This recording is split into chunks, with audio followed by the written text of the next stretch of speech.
Hello बच्चा लोग, मैं आदित्यानंद आप लोगों का वेलकम करता हूं फिर से ऑल्टरनेटिंग करंट के मार्क्स को कंफर्म करने के लिए क्वेश्चन सीरीज। यहाँ पे बेटा मैंने 15 क्वेश्चन लाया है। थोड़ा बहुत देर से हेडेक हो रहा था तो 1 घंटा मैंने रिलैक्स किया है, थोड़ा सा नहाया हूँ, धोया हूँ, थोड़ा सा खाना खाया हूँ। ठीक है, तो थोड़ा सा इधर एक पॉइंट पे ना पेन हो रहा था, हो सकता है, लेकिन आप लोग बिल्कुल शांत रहिए, बिल्कुल चिल होके, क्योंकि मैंने जो बोला है ना बेटा कि 100 प्लस मार्क्स, वो 100 प्लस मार्क्स नहीं, 120 प्लस मार्क्स की गारंटी दे रहा हूं। मैं बैकग्राउंड में वो भी सोच रहा हूं, तो अभी बिल्कुल तैयारी बिल्कुल फ्लो में चल रहा है और कंफर्म कर रहा हूं मैं तुम्हारे मार्क्स को, इसीलिए क्वेश्चन सीरीज लाया हूं और इसमें 15 क्वेश्चन है। चुपचाप शांत होके इसे कर लो, ठीक है? बिल्कुल, चलिए शुरू करते हैं। और ये मैंने जो पूरा थियोरिटिकल वाला टॉपिक कंप्लीट किया, उसके बाद इसको करने के बाद मुझे नहीं लगता कहीं से क्वेश्चन छूटेगा। लेकिन वो सारे रीजोनेंस क्या होता है, सीरीज एलसीआर क्या होता है, रीजोनेंस में एक्सी बराबर एक्सएल होता है, ये सब मैं लेक्चर दे चुका हूं थियोरिटिकल। तो अब न्यूमेरिकल वाला आ रहा है, ठीक है ना? बैंडविड्थ क्या होता है, वो ग्राफ जो था उसका, किसका ग्राफ भैया? वो जो शार्पनेस ऑफ रिजोनेंस का ग्राफ था। क्वालिटी फैक्टर जो था, वो क्वालिटी फैक्टर क्या होता है? Resonating frequency by bandwidth. Bandwidth क्या होता है? R by L, twice of bandwidth R by L के बराबर होता है। वो जो गैप था ओमेगा नोट से आगे ओमेगा नोट से पीछे, वो गैप कितने का है? R by twelve, R by twelve का। वो जो पॉइंट था, मिडिल वाला पॉइंट, रिजोनेटिंग वाला, जहां पे कि हमने बैंडविड्थ को चेक किया था आगे और पीछे लेके, ट्वाइस ऑफ डेल्टा ओमेगा, वो था आई नोट बाय रूट टू वाला करंट वाला पॉइंट था। लेकिन उसको बोलते कौन सा पॉइंट है? हाफ पावर पॉइंट बोलते हैं। इंडक्टर में, कैपेसिटर में और रेसिस्टर में क्या होता है? रेसिस्टर में करंट और वोल्टेज सेम फेज में होता है। कैपेसिटर में करंट जो होता है, करंट, क्योंकि हम सीरीज एलसीआर पढ़ रहे हैं तो करंट सेम है, तो करंट को रेफरेंस मान रहे हैं। तो करंट हमेशा क्या होता है? वोल्टेज को लीड करता है, तो इसलिए वोल्टेज नीचे और करंट इधर। बोलो हाँ है ना? वोल्टेज नीचे, वोल्टेज नीचे, करंट इधर हम बनाते हैं। 90 डिग्री का फेज डिफरेंस होता है। लेकिन करंट लीड करता है किसमें? कैपेसिटर में। इंडक्टर में करंट लैग करता है, इसीलिए वोल्टेज इंडक्टर का ऊपर बनाते हैं और करंट इधर बनाते हैं। ये सारा फॉर्मूला तुम्हें पता होना चाहिए। पीक वैल्यू को ही एम्पलीट्यूड बोलते हैं, उसी को मैक्सिमम वैल्यू बोलते हैं। और आरएमएस वैल्यू जो होता है वो peak value divided by root two होता है, चाहे वो वोल्टेज हो चाहे वो करंट हो। चलिए शुरू करते हैं यहाँ पे कहानी अपना। पहला क्वेश्चन ये रहा आपके सामने। मैंने बताया था हॉट वायर इंस्ट्रूमेंट क्या करता है? यह आरएमएस को रीड करता है, एसी में यूज होता है, ठीक है ना? बिल्कुल, रीड्स 10 एम्पियर, यानी कि 10 एम्पियर जो करंट है वो आई आर एम एस होगा सर। बोल रहा है the peak value of the current is, तो पीक वैल्यू क्या होता है? आई नोट बाई रूट टू होता है आई आर एम एस, जो है 10 एम्पियर। तो पीक वैल्यू कितना हो गया? 10 रूट टू एम्पियर। किधर है? सी में आंसर है, देखते जा रहे हो। अगला बोल रहा है peak value of AC voltage, मतलब ये वी नॉट का वैल्यू है। पीक बोले, एम्पलीट्यूड बोले, ये वी नॉट का वैल्यू है। पूछा क्या? Peak value of AC main on, अरे नहीं नहीं नहीं, गलत, इंग्लिश गलत पढ़ लिया। देखो देखो देखो, बोल रहा है peak, the peak value of AC voltage on a 220 volt main. Peak value क्या होगा ये पूछ रहा है, गलती हो गया इंग्लिश पढ़ते में। 220 वोल्ट मेन का क्या मतलब है? मैंने बताया था अगर ऐसा कभी लिखा हो 220 वोल्ट, इसका मतलब ये वी आर एम एस होता है। बोलो हाँ ना, याद है तुम्हें? लेकिन अगर ऐसा लिखा हो 220 वोल्ट साइन 100 पाई टी, तो इसका मतलब ये वी नॉट होता है, ये पीक होता है। और ऐसा लिखा हो तो वो आरएमएस होता है। सिर्फ वोल्टेज दे तो वो हमेशा एसी में आरएमएस को बताता है। तो आरएमएस दे रखा है, इसका मतलब ये है आरएमएस दे रखा है 220, तो पीक क्या होगा? 220 रूट टू। बोलो, यही तो अभी तुरंत करवाया था करंट में। आरएमएस होता है पीक बाय रूट टू। तो ये भी ध्यान रखना, है छोटे क्वेश्चंस आ सकते हैं। अब इसको देखो, मैंने बोला था वर्चुअल वैल्यू का मतलब होता है आरएमएस। आरएमएस कोई वैल्यू निकालता नहीं है, हम तो एक मैथमेटिकल कैलकुलेशन किए हैं with the help of heating effect, कि एक रेसिस्टर में सेम टाइम में जितना एसी को दे के क्या करेगा? हीट डेवलप करेगा, उसके इक्विवेलेंट डीसी के बराबर अगर करें तो उस एसी का वैल्यू ही आरएमएस वैल्यू आता है। ये एक्चुअल डेफिनेशन है आरएमएस का। तो सबसे पहले क्या करना होता है? स्क्वायर, फिर क्या करना होता है? मीन, फिर क्या करना होता है? रूट। तो ये देखने में आरएमएस है लेकिन होता है एस एम आर। तो पूछ रहा है बताओ इसका एस एम आर वैल्यू। तो सबसे पहले ये देखो, ये कांस्टेंट वैल्यू है 2 एम्पियर का और ये भी -2 एम्पियर है। इसका टाइम कितने का है, ये रहा टाइम क्लॉक, क्योंकि इतने के बाद रिपीट हो रहा है, इतने के बाद रिपीट हो रहा है। तो पहले स्क्वायर करो, तो इसका वैल्यू 2 और -2 है, तो इसका स्क्वायर कर लिया। फिर इसका मीन लो, फिर इसका रूट लो, यही तो करना है। तो तेरे घर में सबके पास अगर पॉकेट में 100 रुपीज हैं और तेरे घर में 5 लोग हैं, तो एवरेज कितना है बता तू। तो सबको सम कर लेते हो और नंबर से डिवाइड कर देते हो। तो 100 कलेक्ट कर लिया, 500, 5 से डिवाइड किया तो फिर से 100। तो एक्चुअल में क्या हुआ, एवरेज वैल्यू क्या होता है बताओ मुझे, एवरेज वैल्यू क्या होता है बताओ मुझे। तो एवरेज वैल्यू कांस्टेंट चीज का वही होता है। जैसे 100 रुपया सबके पॉकेट में था, तो एवरेज भी 100 ही था। अगर 10 होता सबके पॉकेट में, तो एवरेज भी 10 ही होता। तो कांस्टेंट का एवरेज वही होता है। तो 4 का एवरेज 4 ही हुआ, 2 2 जा 4, और इसका रूट हो गया 2। तो फाइनल आंसर इसका कितना हुआ, 2। ये सब चीज सीखो कि मैं कैसे कर रहा हूं, समझ गए ना। पहले स्क्वायर, फिर मीन, फिर रूट। तो पहले जो वैल्यू है उसका स्क्वायर किया, फिर इसका मीन लिया, फिर रूट किया। ये फास्टर मेथड है। चलिए अगला, ये वाला क्वेश्चन है मेरे पास। इस ये आने वाला नहीं है नीट में, मैंने अभी सोचा था इसको करा दें, लेकिन कुछ लोग जो बहुत पहले से पढ़ लिए हो और वो ये लेक्चर देख रहे हो, तो उसको शायद पता हो कि ऐसे इक्वेशन में इसका इक्वेशन बनाना होता है स्ट्रेट लाइन का। फिर टाइम क्लॉक यहां से शुरू होके यहां से यहां तक है। फिर दूसरे बार में इसका इक्वेशन निकालना होता है, फिर ये सॉल्व होता है। तो ये क्वेश्चन इक्वेशन से सॉल्व होता है, लेकिन ये पूछा है सिर्फ t/4 तक। इसका जरूरत नहीं है, इस बार सिर्फ इस लाइन का इक्वेशन से हो जाएगा। पूछा है आरएमएस वैल्यू, तो पहले इसका इक्वेशन निकालेंगे वी नॉट का, क्या होता है mx। तो इसका स्लोप निकाल लेंगे यहां से, और फिर x में ये वेरिएबल t लेंगे, फिर इस v का स्क्वायर करेंगे, फिर यहाँ पे dt लिखेंगे, फिर इसको इंटीग्रेट करेंगे 0 से t/4 तक, और फिर इसका टाइम लेंगे, कितने तक बोला, तो t/4 लेंगे। ये तरीका है एवरेज निकालने का। और फिर स्क्वायर किया, मीन किया, रूट किया। लेकिन इतना नहीं आने वाला है इस बार नीट में। तो ये उसके लिए था जो 720 वाले बच्चे हैं मेरे, उनको अगर थोड़ा सा अगर हिम्मत हो तो देखना, अदरवाइज ये नहीं करना। बाकी लोग तो बिल्कुल मत करना, ये नहीं आएगा।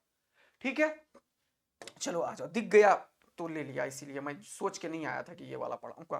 कोई नहीं, ये क्वेश्चन छोटे क्वेश्चन नीट में आते हैं, बात को समझना तुम लोग। लेकिन वो मेथड बता दिया। अब इसमें इतने सारे इक्वेशन बनाओ, इंटीग्रेशन करो, ये करो वो करो, इतना लफड़ा में नहीं फंसना है, नहीं आएगा नीट में, एकदम गारंटी है। अब आ जाओ, बोल रहा है RMS value of potential difference V as shown in the figure. देखो ध्यान से, आरएमएस वैल्यू इसका क्या होगा। तो फिर से वही काम करो, क्या करो, इसका आरएमएस वैल्यू के लिए फिर से इक्वेशन लगाना पड़ेगा। ये वी नॉट है और इसका टाइम क्लॉक यहां तक है। तो ये अगर क्वेश्चन आता है तो फिर से इंटीग्रेशन से सॉल्व होगा। ये फिर से कैसे होगा, इंटीग्रेशन से। देखो कैसे इस बार मैं करता हूं। तो आरएमएस वैल्यू निकालना है, तो कहां से, एक टाइम क्लॉक यहां तक है इस बार। लेकिन इस बार जब तुम स्क्वायर करोगे तो वी नॉट स्क्वायर हुआ, और dt करोगे तो ये जो है वी नॉट स्क्वायर dt, ये कहां तक है, 0 से लेके t/2 तक ही है। तो 0 से t/2 तक लिखो। लेकिन क्योंकि इसका टाइम क्लॉक टोटल t है, तो हम t तक जाएंगे, t तक जाएंगे जहां तक रिपीट नहीं होता। इसमें क्यों नहीं बोला था t तक, क्योंकि t/4 पे ही रोक दिया। तो इसको सोचो ही मत, इसको सोचो, ये आ सकता है, छोटा क्वेश्चन है उसी बार के स्टाइल वाला। क्योंकि यहाँ स्ट्रेट लाइन है तो ये कांस्टेंट वैल्यू है v का, इसीलिए यहाँ पे आसान हो गया, इक्वेशन नहीं बनाना पड़ा, अदरवाइज इक्वेशन बनाना पड़ता। फिर यहाँ पे वैल्यू है 0, तो लिखो 0 dt। अच्छा, 0 का स्क्वायर dt लिखो इवन, और इसको करो t/2 से कहां तक, t तक। लेकिन इसका कोई मीनिंग नहीं है, लेकिन ऐसे मुझे समझाना था तुम्हें कि टोटल टाइम यहां पे लिखते हैं। लेकिन उसने बोला t/4 तक बताओ, तो t/4 तक ही निकाल रहे थे। अगर कुछ नहीं बोलता है तो जब तक टाइम पीरियड होता है तब तक। ये हो गया स्क्वायर और मीन, दोनों का काम खत्म हुआ। फिर क्या करना है, रूट। तो इसको सॉल्व करो, ये हो गया वी नॉट का स्क्वायर, और dt को सॉल्व करो तो ये हो जाएगा t/2। मजा आया, और डिवाइडेड बाई t, और ये रूट, एक t से t खत्म, तो क्या हो जाएगा वी नॉट स्क्वायर बाई 2, और इसका रूट। तो आंसर क्या हो जाएगा, वी नॉट बाय √2। किधर है आंसर, ये वाला। ठीक, ये आरएमएस का डेफिनेशन है। पहले फंक्शन का स्क्वायर किया, फिर मीन लेने का ये तरीका है कि इसमें dt लगाओ और टोटल टाइम से डिवाइड करो। ये टोटल टाइम से मल्टीप्लाई, तो टोटल टाइम से मल्टीप्लाई करने के लिए ये इंटीग्रेशन यूज किया है। क्योंकि ये फंक्शन t/2 तक ही है तो इसलिए t/2 तक ही इंटीग्रेट करना पड़ेगा। तो ये मैथमेटिक्स है खूब सारा इसमें इन्वॉल्व, तो ज्यादा दिमाग नहीं लगाना है, याद रखना है ये क्वेश्चन को। ठीक, अगला बोल रहा है इम्पीडेंस जेड बताना है इस सर्किट का। तो ये एक एल और आर सर्किट है और ये 3 एम्पियर का करंट है। तो जेड क्या होता है, तो छोड़ो जेड क्या होता है छोड़ो, इसका वी क्या होगा, वी होगा रूट अंडर, ये क्या है इंडक्टर है वीएल, वीएल किधर होता है ऊपर, और ये क्या है वीआर, वीआर क्या होता है इधर, दोनों के बीच का एंगल 90। तो नेट वी क्या होगा इसका और इसका स्क्वायर। तो एक तो लिखो 120 का स्क्वायर प्लस दूसरा क्या लिखोगे जल्दी बताओ 90 का स्क्वायर, यही तो हुआ। अब ये जो वोल्टेज है क्योंकि इसमें करंट 3 एम्पियर सेम है तो रेस्ट ये दोनों मिलके जो इंपीडेंस क्रिएट करेगा वही होगा। तो नेट वोल्टेज जो होगा करंट इंटू इंपीडेंस के बराबर होगा, V बराबर IR लगता है जहां पे Z इंपीडेंस है। तो ये किसके बराबर होगा, ये हो जाएगा 3Z के बराबर, और 3Z किसके बराबर होगा 120 का स्क्वायर कितना होता है 12 का स्क्वायर होता है 144। सही कर रहा हूं मैं, सही कर रहा हूं या नहीं, अरे 12 इंटू 12 कितना होता है 144। कैलकुलेशन कर लेना अगर डाउट में आओ मेरी तरह, तो समझ गए कि नहीं तो ये जीरो का स्क्वायर 2 जीरो पटक दो, फिर क्या करो प्लस 9 9 जा 81, फिर 0 0 पटक दो। अब सम करो इसको तो कितना हुआ देखो, ये देखो। खुश होने के लिए यार जीवन में कुछ भी नहीं चाहिए। पता है जब मैं दिल्ली आया था और बहुत ही ज्यादा दर्दनाक जीवन में घटनाएं घट रही थी, पिताजी का तबीयत खराब हो गया, 3 साल हॉस्पिटल में उनके साथ रहा मैं, फिर पिताजी नहीं रहे, 2006 में चले गए, फिर मेरा 4-5 साल पढ़ाई भी नहीं हो पाया। तब जानते हो फिर मम्मी, हम बिहार से हैं तो मैं घर गया गांव, फिर मैं गांव में 10 दिन 15 दिन 1 महीना रहा, फिर मुझे मज़ा ही नहीं आया, मुझे लगा अब जीवन में मुझे मेहनत करना है। तो मैं दिल्ली आया और खूब सारा मेहनत स्टार्ट किया कुत्तों की तरह। तो रात रात भर जगता था, 10-10 12-12 घंटे पढ़ता था, और मैं फिजिक्स केमिस्ट्री मैथ सब पढ़ा रहा था। मैं 11th के बच्चों को पढ़ा रहा था जब मैं 10th में था, और पूरा मैथ्स पढ़ता था 10-10 घंटे लाइब्रेरी में। दिल्ली यूनिवर्सिटी में एक लाइब्रेरी है, डूसू लाइब्रेरी था उस टाइम पे हमारे यहाँ, उसमें रात भर बच्चा पढ़ते थे। तो वहाँ मेरे एक भैया मेरे से मिले थे, यशवंत भैया, वो IAS की तैयारी करते थे। उन्होंने मुझे बहुत मदद की यार, उन्होंने मुझे सिखाया कि कुत्तों की तरह मेहनत कर सही बता रहा हूँ, मेहनत कर। और उन्होंने रात भर जगाया मुझे, और ये जीवन में मेरे 4 साल चला। तो उस समय में बहुत स्ट्रगल था, खाने को नहीं थे, ऑल तो मेरे फैमिली में सारे इंजीनियर डॉक्टर हैं, लेकिन मैं किसी से हेल्प नहीं लेना चाह रहा था। और उस समय सिचुएशन भी ऐसा था कि कुछ कनेक्शंस उतने नहीं बन पा रहे थे। तो मैं दिल्ली में खूब ट्यूशन पढ़ाता था, बस कि अपना आपको रहने के लिए, खाने के लिए, थोड़ा सा रूम रेंट देने के लिए मिल जाए। तो एक लोग भी मिले थे मुझे, थरेजा सर, उन्होंने भी थोड़े पैसे दिए मुझे, 2000 रुपये बहुत दिन तक दिया। तो जानते हो मैं क्या बोलना चाहता हूँ तुम लोगों को, तो मैं मम्मी को फ़ोन किया करता था, तो मम्मी बहुत परेशान रहती थी। मेरी दादी माँ भी बेड पे ही थी एकदम, तो बहुत दिन से पापा थे नहीं, तो बड़ी हालत ख़राब था। तो मम्मी बेचारी अकेले, मेरी बहन सब लगी रहती थी। तो मैंने बताया, मैं मम्मी को बोला करता था खुश रहने के लिए क्या चाहिए, तुम्हें नहीं है कोई चीज तो क्या हुआ, दूसरे का देख के खुश हो जाया करो तो मुझे यही देखो अभी याद एक्चुअल में यहाँ से आया। मैं मम्मी को ये चीज बोला करता था, खुश रहने के लिए जीवन में कुछ नहीं चाहिए, एक एटीट्यूड चाहिए, है ना।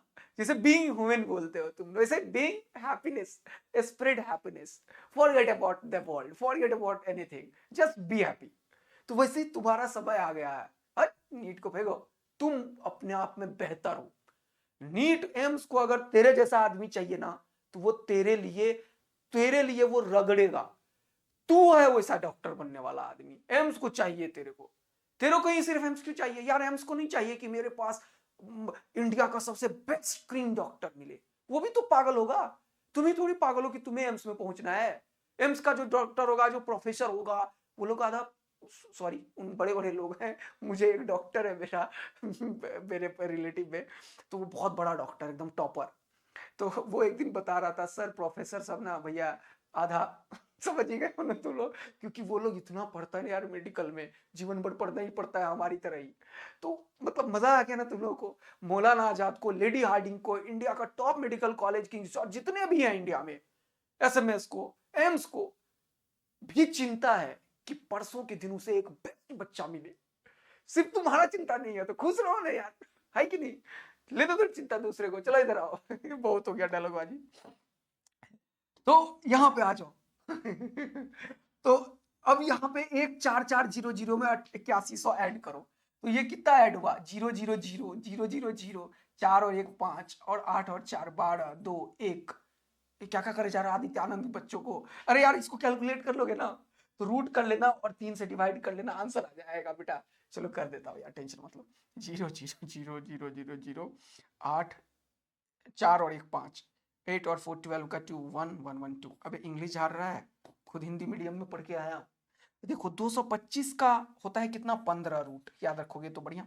और 2 जीरो का 1 जीरो, ये हो गया 150। समझ आया रूट कैसे निकालते हैं? अरे 100 में 2 बार 10 है ना, तो एक बार 10 निकला, और इसमें 2 बार 15 है तो एक बार 15 निकला, तो जेड निकल गया 150/3। तो ये हो गया कितना? 50 ओम। देखो किधर है आंसर ये। तो ये बड़ा इंपॉर्टेंट चीज है, ये से क्वेश्चन एकदम आएंगे, ध्यान रखना बेटा। क्या किया मैंने? पहले ये वीएल और वीआर के बीच में नेट वी निकाला। नेट वी को नेट जेड से मतलब होता है, और जेड इंटू आई जो होता है वही वी होता है, और इसी जेड को बोलते हैं इंपीडेंस। निकाल दिया। चलो अगला क्वेश्चन देखो। ये देखो किरचॉफ वोल्टेज लॉ इसमें कैसे लगता है, यहां से कैसे निकालते हो? ये हो गया v minus L D I by D T. तो केवीएल इक्वेशन देखो कैसे लिखता है, v minus L D I by D T. ये क्या लिख दिया? L D I by D T भैया। इंडक्टर के अक्रॉस पोटेंशियल ड्रॉप को ऐसे लिखा जाता है, कैपेसिटर के अक्रॉस पोटेंशियल डिफरेंस को Q बाय C लिखा जाता है। अरे बाप रे। और रेसिस्टेंस के अक्रॉस पोटेंशियल डिफरेंस को IR लिखा जाता है। आया मजा तुम लोगों के जीवन में? तो ये पोटेंशियल डिफरेंस है, पोटेंशियल। तो केवीएल क्या बोलता है? सबका पोटेंशियल का सम 0 होगा। तो इसमें एक्चुअल में minus L D I by D T ही है, पोटेंशियल ड्रॉप मारता है इंडक्टर। तो v minus L D I by D T is equal to 0। उसमें D I by D T का रोल होता है, छोड़ो ये सब। तो ये क्या हो गया? v is equal to L D I by D T. तो v is equal to L D I by D T कहां है? यहां पे। खुश हो जाओ। अगला देखो, बोल रहा है a coil has resistance 30 ohm and inductive reactance 20 ohm at 50 hertz. देखो एक कॉइल है, ये कॉइल में दो चीज है, एक रेसिस्टर है और एक इंडक्टर है। इसका ये मतलब बोल रहा है, क्योंकि क्या बोला देखो, a coil has resistance 30 ohm, 30 ohm R का वैल्यू, एंड इंडक्टिव रिएक्टेंस मतलब एक्सएल जो क्या होता है? Omega L. ओमेगा क्या होता है? 2 पाई एफ एल। ये कितना है? 20। आया मजा? लेकिन एक बड़ा अच्छा काम को बोल दिया इसने, एट 50 हर्ट्ज। तो इस एल का वैल्यू कितना है ये निकालो। तो इस एफ का वैल्यू रख देता हूं 50, तो रखो यहां पे। तो हो जाएगा 20 is equal to 2 pi into 50 into L. L एक कांस्टेंट चीज है, एक्सेल चेंज करता है। अगर फ्रीक्वेंसी चेंज करूंगा तो ये जो रिएक्टेंस है जिसका यूनिट ओम होता है वो चेंज कर जाएगा, लेकिन एल नहीं चेंज होगा, आर नहीं चेंज होगा, सी नहीं चेंज होगा, एक्स सी चेंज कर जाएगा, क्योंकि 1 बाय ओमेगा सी होता है, ओमेगा 2 पाई एफ। क्यों? फ्रीक्वेंसी के चेंज करने से। तो यहां से एल का वैल्यू निकाल लो। तो एल का वैल्यू क्या हो गया जल्दी बताओ? ये 2 से इसको कैंसिल करो, 5 10 जा और 5 4 जा, ये 2 से 2 2 जा, तो ये कितना हो गया? 2 डिवाइडेड बाय और 2 5 जा। अरे वाह मजा आ गया। तो एल का वैल्यू आ गया 1 बाय, इधर कुछ भी नहीं बचा, 5 पाए। अब इसको कैलकुलेट करते रहना, मेरे से मत पूछो ये सब चीज, ये कैलकुलेशन मत पूछो यार, बाद में बताऊंगा, अभी के समय में नहीं ना, है ना, अभी तो अंतिम पड़ाव पे है। तो एल का वैल्यू 1/5 पाए आ गया, छोड़ दो। अब पढ़ो, बोल रहा है if N AC source of 200 volt and 100 hertz, इसके साथ एक एसी सोर्स लगा दिया 200 वोल्ट और 100 हर्ट्ज का। अब देखो इसने पहले 50 हर्ट्ज के फ्रीक्वेंसी पे ये चेक किया था, अब ये 100 हर्ट्ज लगा दिया। इसका मतलब अब जो एक्सेल है वो ये नहीं रहेगा, बी चेंज हो जाएगा। कैसे? क्योंकि एक्सेल होता है 2 पाई एफ एल, तो ये हो गया 2 पाई, और एफ का वैल्यू इस बार है 100 और एल का वैल्यू कितना है? 1/5 पाई, 1/5 पाई। बोलो मजा आया? तो ये क्या हो गया, पाई से पाई खत्म, 5 2 जा 10, 20, 20 2 जा 40 ओम। देखो इस बार एक्सेल 40 हो गया जबकि पहले 20 था। बड़ा अच्छा क्वेश्चन है। अब क्या पूछा, बोल रहा है the current in the coil will be. Sir ये नीट का क्वेश्चन है। यस नीट का क्वेश्चन है। आई क्या होगा, तो अब पहले ये आई क्या होता है जल्दी से बताओ। अब बोल रहा है the current in the coil, तो आई होगा ये जो वोल्टेज है तुम्हारे पास V R M S divided by Z के बराबर। तो जेड कैसे निकलेगा इसका, इसमें दो ही चीज है, एक आर है तो आर इधर लिख लो, और ये क्या है एक्सेल, एक्सेल इधर लिख लो। तो ये हो जाएगा जेड, जेड होगा आर का स्क्वायर, 30 का स्क्वायर हो गया 900, प्लस 40 का स्क्वायर हो गया 1600, इसका रूट। यही तो बताया, 2 भी हो सकता है 3 भी हो सकता है। 3 होगा ये वाला, अगर एक्सेल और एक्सी दोनों होगा तो एक्सेल माइनस एक्सी का स्क्वायर लिखते थे, एक्सी नहीं है 0 है। तो 1600 900 कितना हो गया 2500, और 2500 का रूट कितना हो गया 50। देखो देखो 50। तो ये क्या हो गया वीआरएमएस, जल्दी बताओ वीआरएमएस क्या होगा, 200/50। तो ये और ये खत्म, ये हो गया 4। तो करंट कितना हो गया 4 एम्पियर। ये क्वेश्चन को एक बार शांति से देख के कर लो समझ के। अगला क्वेश्चन देखो, बोल रहा है an AC voltage alternating E is equal to 220/2। ये क्या हो गया, ये पीक वैल्यू की बात कर रहा है, और ये क्या है, ये ओमेगा की बात कर रहा है जो 2πf से निकालेंगे फ्रीक्वेंसी अगर निकालना हुआ तो। Is connected to a capacitor of capacitance 1 microfarad, ये C है। बोल रहा है the RMS value of the current. तो आई आरएमएस निकालने के लिए क्या निकालना पड़ेगा, ई आरएमएस डिवाइडेड बाय, सिर्फ एक कैपेसिटर ही है इसमें, तो क्या लिखोगे तुम XC लिखोगे। तो सबसे पहले ई आरएमएस यहां से निकलेगा, ई आरएमएस क्या होगा E0/√2, तो 200/√2 को √2 से, तो ये हो गया 200 वोल्ट। अब बचा XC, XC कैसे निकलेगा 1/ωc, ओमेगा कैसे निकलेगा यहां से, 100 वैल्यू है, टी के पीछे हमेशा ओमेगा होता है, याद रखना, ये ओमेगा टी के टर्म में लिखा होता है। ये 100 है, फ्रीक्वेंसी कितना हो गया, 2 से कैंसिल करो, 50/पाई, ये हो गया 50/पाई। मेरे ख्याल से कुछ मिस्टेक है यहाँ पे, क्या 100πt होना चाहिए यार। अगर पाई है तब तो देखो यहाँ पे क्या हो जाएगा, 100 पाई लिखेंगे तो पाई पाई खत्म होके 50 हो जाता।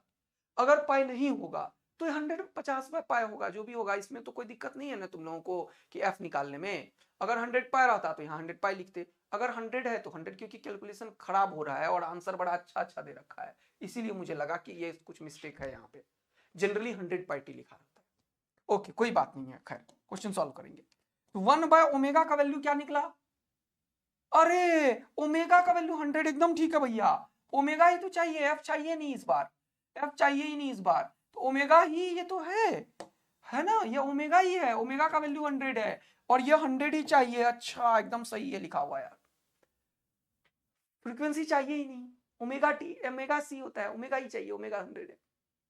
अब सी का वैल्यू 1 माइक्रोफेराड है, तो 1 × 10⁻⁻6, और ये माइनस को उड़ाते हैं ना तो ऊपर जाता है 10⁻6, तो ये 100 में 2 जीरो है, यहाँ 6 जीरो है तो 4 जीरो बचेगा, तो ये 10⁻4। और एक्सी का यूनिट भी ओम होता है, एक्सएल का यूनिट भी ओम होता है, आर का यूनिट भी ओम होता है, क्योंकि ये एक तरीके से रिएक्टेंस जो होता है वो रेसिस्टेंस, इक्विवेलेंट रेसिस्टेंस है ऐसा, लेकिन वेक्टर टर्म में।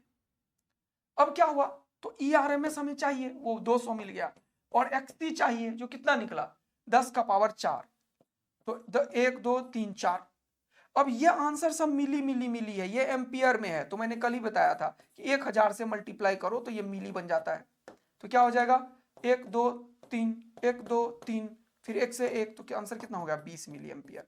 क्या कॉन्फिडेंस आया तुम लोगों को, क्वेश्चन 4 5 डालोगे तो उतना डालोगे क्या, पक्का कोई भी आएगा क्वेश्चन कर लोगे। अब एक सर्किट वाला थोड़ा सा अच्छा क्वेश्चन करवाता हूं, चलो। In an AC circuit the RMS value of I RMS is related to, ये तो डायरेक्ट बताया था, I RMS is equal to I0/√2, कहां पे है ये पीक /√2 होता है, I0/√2 आई आरएमएस होता है ना। चलो अगला देखो, अच्छा छोटे छोटे क्वेश्चन है, ये पढ़ो। बोल रहा है small signal voltage is applied to a capacitor. तो कैपेसिटर में क्या होता है, करंट इधर होता है और वोल्टेज नीचे होता है, क्योंकि करंट लीड करता है कैपेसिटर में कितने से, 90 डिग्री से। तो ये क्वेश्चन आ सकता है। इंडक्टर में क्या होता है, इंडक्टर का ज्ञान के लिए बोल रहा हूं, इंडक्टर में करंट लैग करता है वोल्टेज से। करंट लैग करता है इसका मतलब वोल्टेज लीड करता है, करंट लीड करता है इसका मतलब वोल्टेज लैग करता है। तो ये दो लैंग्वेज है कि भैया ए और बी है, बी आगे है ए पीछे है, तो बी आगे है ए से या फिर ए पीछे है बी से, वही बोले जा रहा हूं मैं। चलो, तो करंट लैग्स वोल्टेज बाय 90। तो ये तो सिर्फ कैपेसिटर की बात किया ना, तो करंट में करंट लैग गलत हो गया, करंट लैग नहीं करता कैपेसिटर में, करंट लीड करता है। फिर अगला पढ़ो, over a full cycle capacitor C does not consume any energy from the voltage source. ये एकदम सही लाइन है, क्योंकि कल मैंने पढ़ाया था पावर जो डिसिपेट होता है एनर्जी कंजम्पशन के टर्म्स में, वो एवरेज पावर होता है VRMS IRMS into cos phi.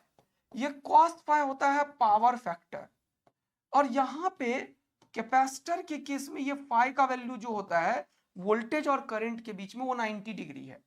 90 होने के चलते ये cos 90 जीरो होता है और ये सारा जीरो दे देता है। तो कैपेसिटर भी नहीं करता और इवन इंडक्टर भी नहीं करता, तो सिर्फ रेसिस्टर पावर डिसिपेट करता है, क्योंकि दोनों में 90 का ही फेज डिफरेंस होता है। तो ये सही लाइन है। फिलहाल अगला भी पढ़ो, current is in phase with voltage, गलत, ये तो रेसिस्टेंस में होता है दोनों सेम फेज में, और रिजोनेंस के टाइम पे भी होता है सीरीज LCR सर्किट में। Current Leeds voltage bye 180 degree, हट, करंट लीड तो सही था बट 90 डिग्री बोलना था यहां, तो आंसर हो गया बी। ऐसे क्वेश्चन आ सकते हैं थ्योरेटिकल वाले। अगला देखो, ये क्या है, देखो ये भी, तो ये वोल्टेज है और ये टाइम है। अब यह है क्या, पढ़ो, बोल रहा है current I in the inductance is varying with time. तो करंट दे रखा है, the plot which one of the following is a correct variation of voltage. तो वोल्टेज अभी तुरंत सिखाया LdI/dt।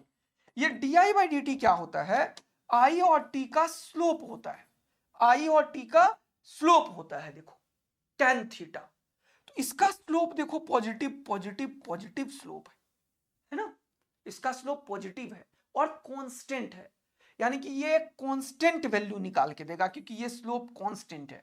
आधे दूर में पॉजिटिव और अनदर आधे में निगेटिव, निगेटिव स्लोप का एंगल 90 से बड़ा होता है।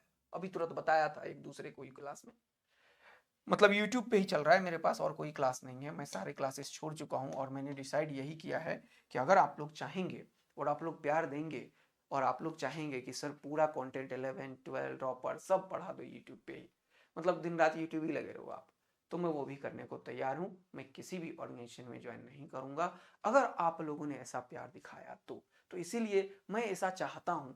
लेकिन हमारे भी घर में लोग हैं, थोड़े मोड़े पैसे चाहिए होते हैं, एक्चुअल में सही चाहिए ही है, लेकिन मैं नहीं चाहता अब कि मैं किसी से भी कुछ करूं। यूट्यूब भी पैसे देती है, अगर कुछ मेरा शेयर सब्सक्राइब और ये सब बढ़ने लगा और थोड़े मोड़े पैसे भी आ गए ना, जिससे कि खर्चा चल जाए, तो मैं पूरा पढ़ाऊंगा, मैं कहीं ज्वाइन नहीं करूंगा। यही मेरा फाइनल डिसीजन हो रहा है अभी तक। लेकिन आप लोगों ने प्यार भी दिया, इसके लिए धन्यवाद। थोड़ा लेक्चर्स वगैरह बता दीजिए, और यार सब्सक्राइब करके जाओ यार तुम लोग, मैं देख रहा था तुम लोग सब्सक्राइब नहीं करते हो, देख के भाग जाते हो। आओ इधर। तो ये स्लोप जो है di/dt वो क्या होगा, जल्दी से देखो, कांस्टेंट होगा। तो कांस्टेंट मतलब एक स्ट्रेट लाइन कांस्टेंट, इस समय कुछ कांस्टेंट नहीं है और कांस्टेंट, यही आंसर है, बस खत्म। चलो, तो अब समय कितना हो गया, 29 मिनट हो गया। चलो जल्दी जल्दी से करते हैं। अब कोई एक दो क्वेश्चन और कराऊंगा मैं, तो दो क्वेश्चन और कराऊंगा, ठीक है। चलो इधर देखो, पहले ये क्वेश्चन एक ट्रांसफार्मर वाला है, जो क्वेश्चन आने की संभावनाएं बहुत ज्यादा है। तो ट्रांसफार्मर का इस क्वेश्चन का सॉल्यूशन वो लेक्चर में है, ऑल्टरनेटिंग करंट वाला, तो उसका सॉल्यूशन तो उसका देख लेना। फिलहाल देखो ट्रांसफार्मर में क्या होता है, ये प्राइमरी वोल्टेज, इसको ई मत लिखो, चलो EMF भी बोलते हैं, primary voltage by secondary voltage is equal to number of turns in primary by number of turns in secondary is equal to current in secondary by current in primary, इसके बराबर होता है। और याद रखना है कि पावर जो इनपुट में होता है, प्राइमरी को ही इनपुट बोलते हैं, प्राइमरी को ही इनपुट बोलते हैं, इसलिए जान के ऐसे लिख रहा हूं। और सेकेंडरी में जो होता है जिसको आउटपुट बोलते हैं, सेकेंडरी में ये दोनों बराबर हम मानते हैं ऐसा कि पावर लॉसेस जो होते हैं, इनपुट का पावर और आउटपुट का दोनों पावर बराबर होता है, there is no any loss, although loss होता है। अगर पूछे थियोरेटिकल क्वेश्चन ट्रांसफार्मर में कौन कौन से लॉसेस होते हैं, तो हिस्टैरिसीस लॉस होता है क्योंकि यहां पे मैग्नेटाइजेशन और डीमैग्नेटाइजेशन के प्रोसेस होने लगते हैं। फ्लक्स लीकेज होता है, और ये जो वायर्स लगे हैं ना, इसका कोर में, आयरन कोर में कुछ रेसिस्टेंस होता है जिसमें आई स्क्वायर आर नाम का करंट फ्लो होता है, थोड़ा रेसिस्टेंस है तो वो भी लॉसेस होता है, लेकिन ये सबको हम नेग्लेक्ट करते हैं, लेकिन ये लॉसेस होता है, हिस्टैरिसीस लॉस, फ्लक्स लीकेज और आई स्क्वायर आर पावर लॉसेस जो होंगे। तो ये इसका सॉल्यूशन वहां पे है, इस लेक्चर वाले में पीडीएफ में भी देख लेना तुम लोग। अगला क्वेश्चन देखो, ये वाला बोल रहा है what is the value of inductance L for which the current is maximum. Current maximum होता है रिजोनेंस में, सीरीज एलसीआर सर्किट जब रिजोनेंस करता है तब करंट मैक्सिमम होता है। रिजोनेंस के टाइम पे जो ओमेगा होता है वो ओमेगा स्क्वायर 1/LC के बराबर होता है। तो ओमेगा दे दिया तुम्हें, सी दे दिया तुम्हें, और बोल भी दिया करंट मैक्सिमम है, वो भी सीरीज एलसीआर। मतलब इसने तुम्हें ऐसा कहानी बनाया कि तुम्हें खुद समझ में आए कि करंट मैक्सिमम है मतलब रिजोनेंस है। अगर करंट और वोल्टेज दोनों सेम फेज में है, इसका मतलब एलसीआर में सिर्फ आर काम कर रहा है, यानी कि एक्सएल और एक्ससी बराबर है, या फिर वीएल और वीसी बराबर है। ये सब लैंग्वेज है रिजोनेंस को बताने का, लेकिन बोलने का नहीं। तो वही, तो ये रिजोनेंस है, और रिजोनेंस के टाइम पे एक्सी बराबर एक्सएल होता है, तो यहीं से ये वाला फॉर्मूला निकला। तो हमें क्या चाहिए, वैल्यू ऑफ एल। तो एल के लिए क्या करना पड़ेगा, 1/ओमेगा स्क्वायर सी। तो 1/ओमेगा स्क्वायर कितना है, 1000 का स्क्वायर, तो 1000 इंटू 1000 इंटू सी। सी कितना है जल्दी बताओ, 10 इंटू 10 का पावर -6। ये माइक्रो को मत भूल जाओ। तो मैंने अभी तुरंत सिखाया था कि -6 ऊपर जाएगा तो 10 का पावर 6 हो जाएगा, तो ये 3 0 3 0 6 0 हो जाएगा। तो ये कितना हो जाएगा, 1/10। 1/10 क्या, एल का वैल्यू हेनरी होता है, तो ये हेनरी है, लेकिन मिली में करने के लिए अभी तुरंत पढ़ाया था मैंने तुम्हें, 1000 से मल्टीप्लाई करना होता है। तो ये खत्म, तो आंसर कितना हो गया, 100 मिली हेनरी। तो ये क्वेश्चन भी तुम्हें ध्यान रखना पड़ेगा। और कुछ रिजोनेंस वाला मिल जाए तो मजा आता। ये पढ़ो, ये पावर लॉस वाला अभी पढ़ाया था तुम्हें कि इंडक्टर कोई पावर लॉस नहीं करता, कैपेसिटर कोई पावर लॉस नहीं करता, किसमें, सीरीज रिजोनेंट सर्किट। तो रिजोनेंस में सिर्फ रेसिस्टेंस है, क्योंकि वीएल वीसी दोनों खत्म हो गया है। तो रिजोनेंट सर्किट में पावर डिसिपेट कहां पे होगा, सिर्फ रेसिस्टेंस में होता है, आई स्क्वायर आर। देख रहे हो, मजा आ रहा है ना तुम लोगों को। चलो, और एक क्वेश्चन मैं तुम्हें करवाना चाहूंगा, नहीं 2 क्वेश्चन करवाना चाहूंगा, देखते हैं ऊपर से आते हैं। चलो सब करा ही देता हूं अब 5 मिनट में। आ जाओ आ जाओ आ जाओ जल्दी से, छोटे छोटे क्वेश्चन जल्दी कर लिया ना। In series LCR circuit, the phase difference between voltage of L, VL ऊपर, and voltage of C, VC नीचे। तो VL और VC के बीच का एंगल कितना है, पाई 90 डिग्री। VR इधर होता है सीरीज LCR में, तो ये पाई हो जाएगा आंसर, बी आंसर हो जाएगा। देखना बी इधर आ गया। चलो एक और क्वेश्चन करो, ये वाला जल्दी देखो। बोल रहा था equation of an alternating voltage is this, इसको बोलते हैं phase, and equation of alternating current is this, इसको भी बोलते हैं फेज। तो एक क्वेश्चन बड़ा इंपॉर्टेंट है, फेज डिफरेंस डेल्टा फाई। जब भी कभी फेज डिफरेंस देखो वोल्टेज और करंट में, तो सबसे पहले ये ऑसिलेटिंग फंक्शन सेम करो। कभी कभी ये साइन नहीं होता है, कभी कभी ये कॉस होता है, तो कॉस को साइन में चेंज करते हैं, ओमेगा को चेंज नहीं करके, याद रखना होता है। तो 90 प्लस थीटा वाला फॉर्मूला यूज करते हैं इसीलिए। तो यहां पे 90 प्लस वाला थीटा अगर यूज करेंगे और ये साइन और साइन नहीं होता, तो पहले ये फंक्शन सेम करो, फिर इसमें से इसको घटाओ। तो इस बार तुम देख रहे हो ये और ये बराबर है और ये भी बराबर है, तो ये बराबर तो निहायती होना चाहिए, लेकिन डेल्टा फाई के लिए सिर्फ इसको और इसको घटाओ। फेज मतलब एंगल, फेज मतलब एंगल, फेज मतलब एंगल, तो ये दोनों बराबर है, इसका मतलब फेज डिफरेंस 0 है। फेज डिफरेंस 0 है, इसका मतलब करंट और वोल्टेज दोनों सेम फेज में है। जब दोनों सेम फेज में होता है तब सर्किट जो होता है वो रिजोनेंस में होता है। अरे वाह सर, जब रिजोनेंस में होता है तो सर्किट का इंपीडेंस रेसिस्टेंस के बराबर होता है। अरे बाप रे बाप, तो कितना हो जाएगा इंपीडेंस, कितना हो जाएगा इंपीडेंस 220 डिवाइडेड बाय 10। मस्त वाला मजा आया तो आग और दिल बरसा दो, 220 ओम हो जाएगा इंपीडेंस। कितना बेहतरीन क्वेश्चन आएगा, तो कर लोगे? चलो अब तुम्हें 2 क्वेश्चन और कराता हूं, आ जाओ। अब मुझे शांति मिल गई जीवन में, थोड़ा सा ऊपर नीचे हो गया क्योंकि मुझे लगा बहुत क्वेश्चन ले आऊं, समय बढ़ रहा है। अब आगे आ जाओ। बोल रहा है in a series LCR circuit the RMS voltage across the resistor and inductor, ये रेसिस्टर और इंडक्टर है, आर 400 एंड 700, इसके अक्रॉस है 400 वोल्टेज, इसके अक्रॉस है 700 वोल्टेज। ओके, बोल रहा है if the equation for the applied voltage is this, तो ये ई नॉट को इंडिकेट करेगा क्योंकि साइन वाइन दे रखा है।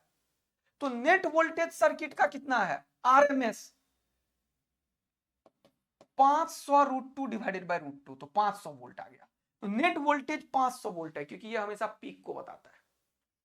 तो मैंने क्या बताया था, नेट वोल्टेज जो होता है वो रूट अंडर VL इधर, VC इधर और VR इधर। तो बोल रहा है the peak voltage across the capacitor is, तो हमें एक्चुअल में VC निकालना है, तो हम तो RMS निकाल रहे हैं अभी, तो फिर पीक निकलेगा, ध्यान रखना अभी। तो VL माइनस VC, VL कितना है 700 माइनस VC का होल स्क्वायर प्लस 400 का होल स्क्वायर, सीख रहे हो क्वेश्चन? और ये किसके बराबर है 500 नेट वोल्टेज के होल स्क्वायर के, 500 के बराबर। अब ये रूट हो रहा तो ये हो गया 25, 5 का स्क्वायर हो गया 25 और 2 जीरो का 4 जीरो हो गया। फिर ये हो गया 700 माइनस VC का होल स्क्वायर प्लस 4 4 जा 16, ये 2 जीरो और उसका स्क्वायर है तो 4 जीरो, इसको इसमें घटा दो तो 25 पे 4 जीरो और 16 पे 4 जीरो, तो 16 9 25 बचा 9 पे 4 जीरो। कितना मजेदार कैलकुलेशन हो रहा है।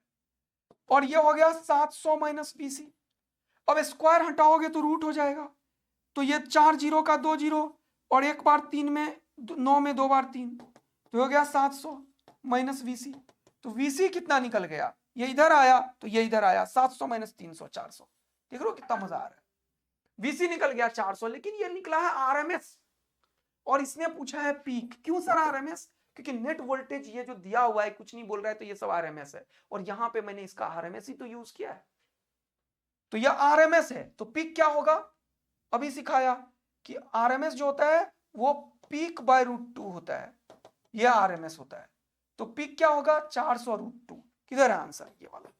मजा आ गया तो आग और दिल बरसा देना मेरे लिए, बहुत मेहनत कर रहा हूं तुम्हारे लिए।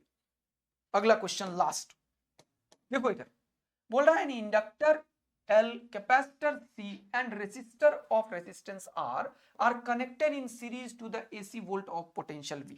ये सब बोल दिया, कहानी छोड़ो। बोल रहा था potential difference across LCR is 40 20 40। किधर है, L में 40 है और वोल्टेज ये है, कैपेसिटर में अगर 40 दे देता तो रिजोनेंस हो जाता, दिया नहीं, चलो कोई बात नहीं है।